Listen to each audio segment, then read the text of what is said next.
गाड़ियों को हाँ MP साहब, दरिया कन्हार बहुत ठंडा पानी है, बंदा अंदर नहा ही नहीं सकता, अंदर बंदा नहा ही नहीं सकता, अंदर बंदा जा ही नहीं सकता, नहाने की जरूरत। इसकी गहराई कितनी है? इसकी गहराई है 10 से 12 फुट।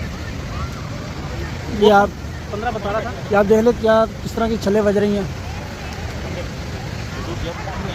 साफ शफाफ बच्चे वीडियो में देखी टाइम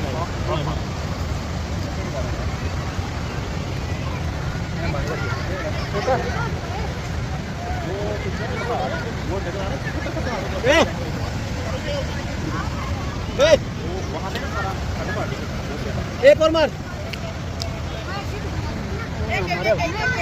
हमने यहाँ पे तो यकीन जाने फुल ठंड पड़ रही है, हवा बहुत लग रही है।